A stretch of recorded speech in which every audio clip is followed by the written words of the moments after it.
இன்றைக்கு பாரத பிரதம மந்திரி ஸ்ரீ நரேந்திர மோடி அவர்களோடு வடகிழக்கு அரசியல் கட்சி தலைவர்கள் 45 நிமிடம் சந்திப்பு ஒன்று இடம்பெற்றிருக்கிறது. அந்த தீங்கு விளைவிக்கும் பாக்டீரியாக்களை ஒழிக்கும் என மருத்துவ மற்றும் விஞ்ஞான ரீதியாக உறுதிப்படுத்தப்பட்டுள்ளது. கொழும்பிலே ஹோட்டல் தாஜ் சமுத்ராவிலே இந்த சந்திப்பு நடந்தது. இலங்கை தமிழரசு கட்சியின் சார்பிலே எங்களுடைய தலைவர் திரு சி.வி.கே. சிவஞானம் அவர்கள், பாராளுமன்ற உறுப்பினர்கள் திரு சிவஞானம் ஸ்ரீதரன், திரு சாணக்கியன் ராசமாணிக்கம் மற்றும் பொதுச் செயலாளர் நான் ஆகிய நால்வரும் ஜனநாயக தமிழ் தேசிய கூட்டணி என்று அழைக்கப்படுகிற கட்சிகளிலிருந்து திரு தர்மலிங்கம் சித்தார்த்தன், திரு செல்வம் அடைக்கலநாதன் மற்றும் தமிழ் தேசிய மக்கள் முன்னணி சார்பிலே திரு கஜேந்திரகுமார் பொன்னம்பலம் ஆகியோர் இந்த சந்திப்பிலே நாங்கள் கலந்து கொண்டோம். பிரதம மந்திரி கூட்டத்தின் ஆரம்பத்திலேயே தமிழ் மக்களுடைய தலைவர்களாக நீண்ட நெடிய காலம் சேவையாற்றின திரு சம்பந்தன் அவர்களதும் திரு மாவை சேனாதராஜா அவர்களதும் மரணத்துக்கு தன்னுடைய அனுதாபங்களை தெரிவித்தார். கடந்த காலங்களிலே நாங்கள் அவரை சந்தித்த வேளைகளிலெல்லாம் இவர்கள் அந்த சந்திப்புகளிலே தலைமை தாங்கியவர்கள் என்றதை நினைவுபடுத்தினார். அவருடைய அனுதாபங்களுக்கு நாங்கள் நன்றி தெரிவித்தோம். பிரதானமாக இன்றைய சந்திப்பிலே இலங்கை இந்திய ஒப்பந்தத்தின் அடிப்படையிலே தான் இலங்கையிலே தமிழ் தேசிய பிரச்சினைக்கான ஒரு தீர்வு இருக்க முடியும் என்பதை நாங்கள் நம்புகிறோம். ஒரு அர்த்தமுள்ள அதிகார பகிர்வு முறை ஏற்படுத்தப்பட வேண்டும். அந்த இலங்கை இந்திய ஒப்பந்தத்தை நடைமுறைப்படுத்துவதிலே பல குறைபாடுகள் காணப்படுகின்றன. 13ஆம் திருத்தம் அதை முழுமையாக அமல்படுத்தவில்லை.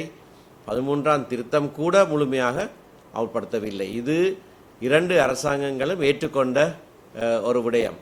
ஏனென்றால் 2010ஆம் ஆண்டு, 11ஆம் ஆண்டு, 12ஆம் ஆண்டு இந்த 3 தடவைகள் இலங்கைக்கும் இந்தியாவுக்கும் இடையிலே விடுக்கப்பட்ட கூட்டறிக்கைகளிலே இது சொல்லப்பட்டிருக்கிறது. 13ஆம் திருத்தத்தை முழுமையாக அமல்படுத்தி அதன் மேல் கட்டி எழுப்பி ஒரு அர்த்தமுள்ள அதிகார பகிர்வை உருவாக்குவோம் என்று சொல்லப்பட்டிருக்கிறது.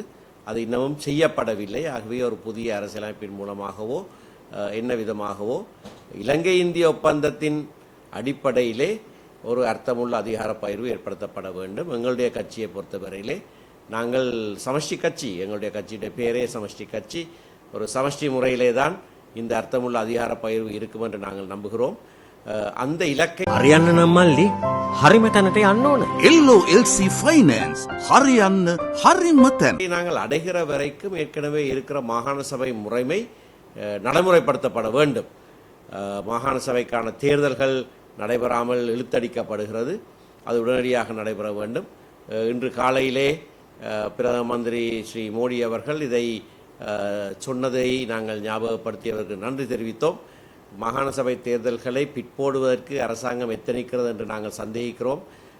அதை உடனடியாக நடத்தப்பட வேண்டும். இந்தியா மட்டும்தான் இலங்கை தமிழர் விவகாரத்திலே எப்படியான தீர்வு ஏற்படுத்தப்பட வேண்டும் என்பதை இலங்கை அரசாங்கத்தோடு இணங்கி ஒரு சர்வதேச ஒப்பந்தமும் இன்று வரைக்கும் அமுலில் இருக்கிறது. அதை முழுமையாக அமல்படுத்த வேண்டிய பொறுப்பு, அந்த பாரம் இந்தியாவிடத்திலே தங்கியிருக்கிறது. நாங்கள் இந்தியாவிடத்திலே அதனை எதிர்பார்க்கிறோம் என்று சொல்லியிருந்தோம். எங்களுடைய மக்களுடைய நிலங்கள் அபகரிக்கப்படுகிற விடயங்கள், விசேடமாக இந்து கோயில்கள் இருந்த இடங்களிலே பௌத்த விகாரைகள் கட்டப்படுகிறது. அதற்கான உதாரணங்கள் சிலவற்றை நாங்கள் சொல்லியிருந்தோம். அப்படியான நிகழ்வுகள் நடைபெறாமல் தடுப்பதற்கும் இலங்கைக்கும் இந்தியாவுக்குமான தொடர்பாடல், ராமேஸ்வரம் மூலமான படகு சேவை, இப்பொழுது காங்கேசன்துறையில் இருந்து சேவை, பலாலி விமான நிலையம், மற்ற விமான நிலையங்கள் போன்ற அந்த தொடர்பாடல் வலுப்பெற வேண்டும். இந்திய மூலதனங்கள் இலங்கைக்கு வர வேண்டும். இந்தியாவிலே தற்போது அகதிகளாக வாழுகிற இலங்கை தமிழ் மக்கள் மீள இங்கே வந்து மீளக்குடி அமர்வதற்கு ஏற்ற விதமான நடவடிக்கைகள் செய்யப்பட வேண்டும். இலங்கை இந்திய மீனவர் பிரச்சனையையும் நாங்கள் மிக முக்கியமான விடயமாக பிரதம மந்திரிக்கு சொல்லியிருக்கிறோம். இந்த விவகாரம் சம்பந்தமாக இழுவை படகு முறைமை சுற்றுச்சூழலுக்கு பாதகமானது, அது தடுக்கப்பட வேண்டும் என்று ஸ்ரீமதி சுஷ்மா ஸ்வராஜ் தலைமையிலே டெல்லியிலே நடந்த கூட்டத்திலே 2016ஆம் ஆண்டிலே இணங்கப்பட்டது. 2 அரசாங்கங்களும் கூட்டறிக்கை விடுத்திருக்கின்றன.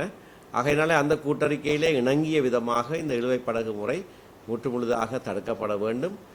இலங்கையிலே அதற்கான சட்டத்தை இயற்றியிருக்கிறோம். இந்தியாவிலேயும் தடுக்கப்பட வேண்டும் என்று நாங்கள் அவரிடத்திலே கோரிக்கை முன்வைத்திருக்கிறோம். இந்த விவகாரம் சம்பந்தமாக எங்களுடைய மீனவர்களுக்கு ஏற்படுகிற பாதிப்பு விடயங்களை திரு சித்தார்த்தன் அவர்களும் திரு கஜேந்திரகுமார் பொன்னம்பலம் அவர்களும் கூட எடுத்து சொன்னார்கள்.